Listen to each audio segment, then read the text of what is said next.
युगपत समीकरण। युगपत मीन्स क्या होता है? जोड़ा होता है। किसका? रैखिक समीकरण का। साइमल्टेनियस इक्वेशंस होते हैं। कैसे भाई? मान लीजिए a1x और b1y प्लस c1 आपका पहला इक्वेशन हो गया, और दूसरा इक्वेशन हो जाएगा a2x plus b2y plus c2 is equal to, ऐसे समीकरण बन गए। दो समीकरण। सर दो समीकरण क्यों बता रहे हैं, एक ही समीकरण क्यों नहीं? यहां देखिए हमारे पास चर कितने हैं? चर मतलब जिनका मान बदलता रहता है, x भी है और y भी है। दो चर हैं तो समीकरण कितने आवश्यकता पड़ेगी? दो की। अरे शोले का डायलॉग याद है, कितने आदमी थे कालिया? तो कितने आदमी थे? दो। ठीक है, तो दो थे, तो आपको जितने चर हैं उतने ही आपको समीकरण की आवश्यकता होगी उनके हल के लिए। अब हल क्या हो सकता है, ध्यान से समझें। तीन बातें हो सकती हैं। अगर हम हल में बात करें तो हल यानी सॉल्यूशन तीन तरीके से हो सकता है। कौन सा? अद्वितीय हल। अद्वितीय मतलब केवल और केवल एक हल। दूसरा, कोई हल नहीं, कोई हल नहीं, किसी चीज का कोई हल ना निकले तब ये बात होती है। तीसरा, अनंत हल। अनेक हल कहें या अनंत हल कहें, अनेक हल। ध्यान से समझें, अद्वितीय हल का मतलब होता है प्रतिच्छेदी रेखा।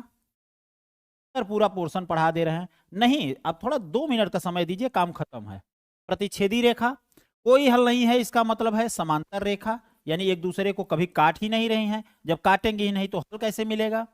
दो लोगों का झमेला है ना, तो आपस में पहले बात करना चाहिए। बात करने से हमेशा समाधान होता है, यानी हल निकलता है। तो उसी तरीके से उनको प्रतिच्छेद करना चाहिए। अनेक हल में क्या होता है? समपाती रेखा।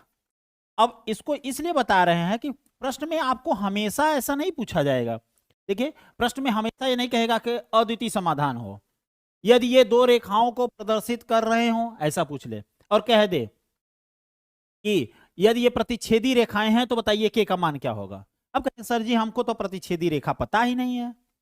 हाँ, प्रिया, ऋषभ, केशव, विपुल सर का चेला गोलू शर्मा, सभी सभी, कुलदीप यादव। देखिए क्लास में संख्या कम दिखाई दे रही है। अगर हम कहे तो क्वेश्चन डायरेक्ट आंसर बताते चले जाएं, कहानी खत्म, लेकिन हम कर ही नहीं पाते।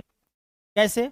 अद्वितीय हल के लिए बेटा a1 बटा a2 का मान क्या होना चाहिए? बराबर नहीं होना चाहिए b1 बटा b2 के। आगे c1 बटा c2 से उससे कोई मतलब नहीं है, कोई लेना देना नहीं है। यहां हमको केवल a1 a2 से मतलब है। हाँ सर, समांतर है तो a1 बटा a2 बराबर होगा b1 बटा b2, लेकिन बराबर नहीं होगा c1 बटा c2 के। अच्छा सर जी, ये भी ट्रिक है? ट्रिक नहीं, यही कंडीशंस हैं, यही शर्त है। अगर ऐसा होगा तभी होगा। समपाती रेखा में क्या होगा? a1 बटा a2 बराबर नहीं होगा, नहीं इसमें लास्ट में होता है a1 बटा a2 b1 बटा b2 और c1 बटा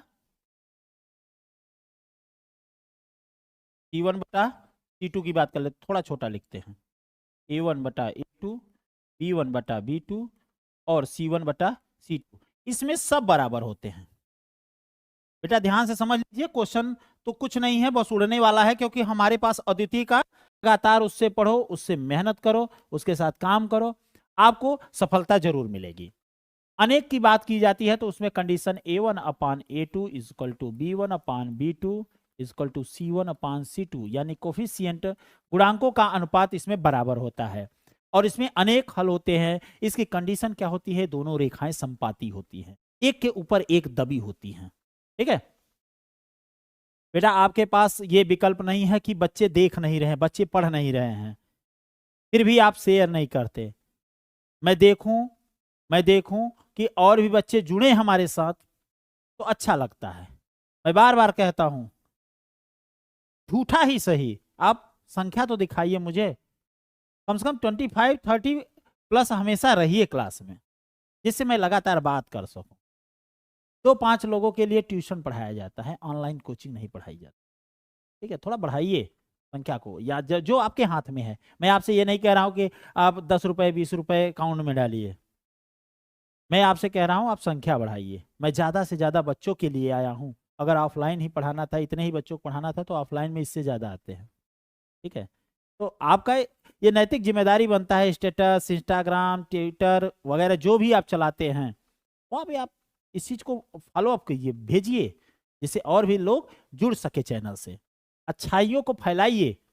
ठीक है, के किस मान के लिए समीकरण के, हाँ तो समीकरण पहले बना लेते हैं, 2x + 3y। ठीक है, 5 को इस तरफ ले आएंगे क्योंकि बराबर 0 आता है, हमारे समीकरण में जब बनाते थे तो 0 आता था, तो बराबर 0, प्लस है इस तरफ आएगा माइनस हो जाएगा, 4x + ky, -10 = 0। अनुपात देखिए 2/4, 3/k और बराबर -5/-10। कहीं पर भी देखेंगे ये भी 1/2 आएगा, ये भी 1/2 आएगा, ये भी 1/2 आ जाएगा, तो हम कह सकते हैं कि 3/k जो होगा वो किसके बराबर होगा, 1/2 के। तो कल को कोई कह सकता है k बराबर 3 दूना k हो जाएगा, इसका आंसर k बराबर 6 आ जाएगा। ऑप्शन सी सबसे फेमस है, ऑप्शन सी। अनूप कुमार शुक्ला जुड़ चुके हैं, जी हाँ, kx -y और 2 को इस तरफ ले आएंगे तो बराबर 0 हो जाएगा। इधर देखें, kx -2y -3 बराबर 0 होगा। अद्वितीय हल है तो इसके कोफिशिएंट यानी जो गुणांक हैं उनका अनुपात देखिए, k/6 बराबर नहीं हो सकता -1/-2 के। गुणांक को चिन्ह के साथ लिखते हैं, माइनस से माइनस कटा, k बराबर नहीं होगा, यहाँ 6 चला जाएगा 1 के साथ, तो 2 तियां 6, यानी k बराबर नहीं होगा 3 के। अब देखिए, अगर आपको फार्मूला पता है, option number B is right answer. अगर आपको ये फार्मूला पता है जो आपको अभी हम समझाए हैं, पूरी कहानी समझाए हैं, ये पूरी कहानी समझाए हैं, यदि आपको ये पता है तब आपको दिक्कत नहीं होगी। दिक्कत कहाँ होती है, जब आपको ये पता ही नहीं है।